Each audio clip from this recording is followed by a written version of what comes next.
Hello everyone. अभी हम पढ़ेंगे क्या, हम प्लीडिंग के बारे में पढ़ेंगे। प्लीडिंग मतलब क्या होता है, गुहार लगाना। ठीक है, और इसके क्या होते हैं स्टेजेस। प्लीडिंग पहले हम यहाँ पे पढ़ लेंगे प्लीडिंग क्या होती है। तो प्लीडिंग जो होती है ये एक बहुत ही इंपॉर्टेंट टॉपिक है। ये बहुत ही इंपॉर्टेंट टॉपिक है किसका, सिविल केसेस के, फिर सिविल लॉ का बहुत इंपॉर्टेंट केसेस है। प्लीडिंग जो होती है आपका प्लेंट और रिटन स्टेटमेंट मिला के बनता है। प्लेंट आपका जो है ऑर्डर 7 में है और रिटन स्टेटमेंट आपका ऑर्डर 8 में है। प्लेंट जब आप कोर्ट में प्रेजेंट करते हो, ठीक है, तो फिर वहाँ से क्या होता है, सूट आपका इंस्टीट्यूट हो जाता है। बेसिकली रिटन स्टेटमेंट जो होता है, प्लेंट का जो है रिटन रिप्लाई होता है बाय द डिफेंडेंट और अदर पार्टी। आपने प्लेंट दायर किया तो प्लेंटिफ हो गए, और जिसके अगेंस्ट आपने प्लेंट दायर किया है वो आपका डिफेंडेंट हो गया। तो आप प्लेंट कोर्ट में प्रेजेंट करते हो और डिफेंडेंट आपका रिटन स्टेटमेंट प्रेजेंट करता है कोर्ट में। तो 4 फंडामेंटल रूल्स हैं प्लीडिंग के। प्लीडिंग के 4 फंडामेंटल रूल्स होते हैं। क्या होता है, फैक्ट में आपका होता है क्या, मटेरियल फैक्ट। फैक्ट 2 तरह के होते हैं, फैक्टा प्रोपेंडा और फैक्टा प्रोवेंशिया, जिसको आप एविडेंशियल फैक्ट्स भी कह सकते हो। लेकिन जो आप अपने प्लेंट में लिखते हो होता है मटेरियल फैक्ट। केस का जो मटेरियल केस का जो मटेरियल फैक्ट होता है वो लिखते हो। और प्लीडिंग जो होती है क्या होती है, प्लीडिंग सिर्फ स्टेट फैक्ट। तो हमारी जो प्लीडिंग होती है, मतलब जो आप प्लेन ड्राफ्ट कर डालते हो या फिर जो आप रिटन स्टेटमेंट लिखते हो, उसमें आप जो फैक्ट्स लिखना होता है, आपको लॉ नहीं लिखना होता। लॉ को जब आप आर्ग्यू करते हो तब बता दो कि अंडर इस सेक्शन में ऐसा होता है, लेकिन आप प्लेन में बताओगे कि आपके साथ ये चीज़ें हुई हैं, ऐसे ऐसे हुई हैं। ठीक है, और ये क्या रहा, फैक्ट मस्ट बी ना कंसाइज होगा। आपका जो फैक्ट है वो बहुत ही छोटा और टू द पॉइंट होना चाहिए। ये नहीं कि उसमें पूरी राम कहानी लिख रहा हो, पूरा पोती पत्रा पंतरा जो भी आपको आता है वो सब लिखना।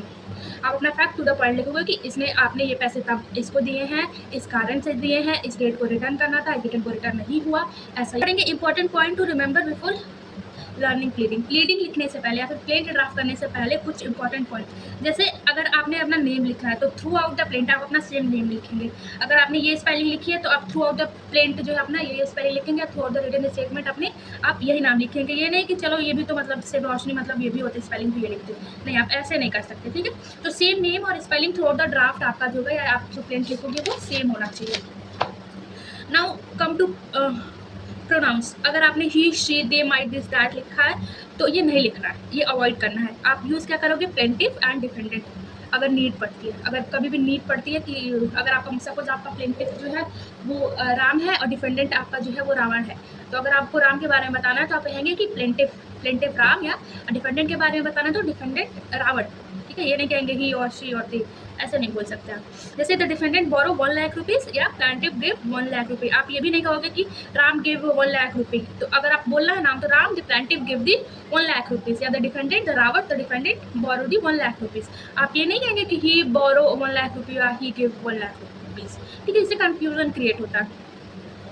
Name can also be used, but the continue throughout the case, not interchangeably in the between the name and the plaintiff. ठीक है, तो वही कि आप अगर नाम लिख रहे हो, नाम ले रहे हो तो नाम लेंगे, फिर द प्लेंटिफ है। ये नहीं कि इधर राम ने किया फिर बीच में फिर कह दोगे आपकी प्लेंटिफ ने ये किया, राम द प्लेंटिफ या प्लेंटिफ राम, ऐसे।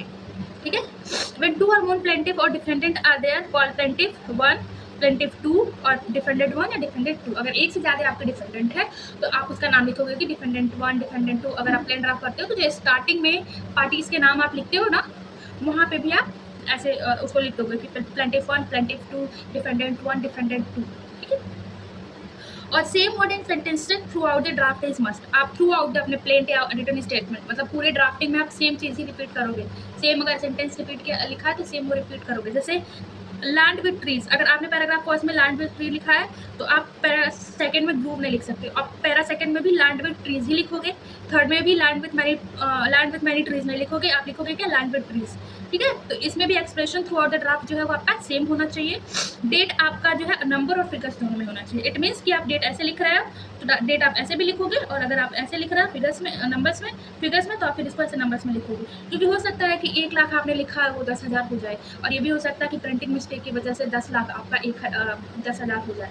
ठीक है, तो अगर आप बीच में लिख दोगे 1 लाख, तो अगर प्रिंटिंग मिस्टेक भी होगा तो सामने वाले को समझ में आ जाएगा कि हाँ यहाँ पे 1 0 छूट गया है या फिर 1 0 एक्स्ट्रा बढ़ गया, दैट इज वाई ये डेट ये नंबर इतना रहेगा। समझ में आया। अब हम देखते हैं 6 पॉइंट, जो इसको हम क्या कहते हैं, गोल्डन रूल ऑफ ड्राफ्टिंग। अब कौन सा है आपका, suit. If suit file on a basis of already existing deed like will, gift या mortgage, then same phrases, clauses or expression must be used in the suit. You should not add anything by yourself. अगर आपका case किसी ऐसे existing deed या like will, gift, mortgage पे चल रहा है, मॉर्गेज पे, तो आप ये अपने से कुछ ऐड नहीं करोगे। पहले जो वाले डीड में जो लिखा है अगर आपको यूज़ करना है तो आप सेम फ्रेज या एक्सप्रेशन यूज़ करोगे, कुछ अलग नहीं। एग्जाम्पल के लिए आपके सेल डीड या डॉक्यूमेंट में पहले से जो क्लॉज लिखा होगा लिखा है if the accused dies of his own hand, ठीक है, if the accused dies of his own hand, तो आप अपने ड्राफ्टिंग में इसको सेम लिखोगे, राइट, द सेम की सेम चीज, the accused died of his own hand. आप ये नहीं लिख सकते कि ही कमिटेड सुसाइड, ओके, तो इसका मतलब ये है। सेवेंथ है complex sentences must be avoided as far as possible. तो आप क्या करोगे, कॉम्प्लेक्स सेंटेंसेज आप नहीं यूज़ करोगे, ठीक है, जितना सिंपल या एक्टिव वॉइस में आप लिख सकते हो उतना सिंपल और एक्टिव वॉइस में आप लिखोगे। देखो यहाँ लिखा भी है, avoid passive voices, describe the fact in active voices, done to get clarity. और हम ये इसीलिए करते हैं कि हमारा लैंग्वेज सिंपल हो, हमें क्लैरिटी मिले, हमें अच्छे से या आसानी से समझ में आ जाए, उसी को गोल गोल घुमा के खिचड़ी या जलेबी नहीं बनाना है, क्योंकि हमें अपनी चीज़ें सरल भाषा में, सिंपल भाषा में ईजिली जज को समझाना होता है। फिर कह रहा है separate paragraph for each fact, मतलब हर एक फैक्ट के लिए, अपनी हर एक बात के लिए आप एक पैराग्राफ यूज़ करोगे, एक लाइन यूज़ करोगे, सारी चीज़ें उसी में आप नहीं खिचड़ी नहीं करोगे, ठीक है। जैसे पैराग्राफ 1 में पार्टीज का नाम लिखोगे, पैराग्राफ 2 में लिखोगे कि आपने क्या ट्रांसफ़र करा है, पैराग्राफ 3 में करोगे कि कब पैसा मिलना है, उनको कहा गया था, मतलब वापस करने को, 4 में आप लिखोगे कि कब दिया, 5 में लिखेगा चेक बाउंस हो गया तो कैसे बाउंस हो गया, कब बाउंस हो गया, फिर क्या हुआ, ऐसे आप लिखोगे, ठीक है। और ये अपेंडिक्स तो आपके CPC में दिया रहता है, तो ये हो गया आपके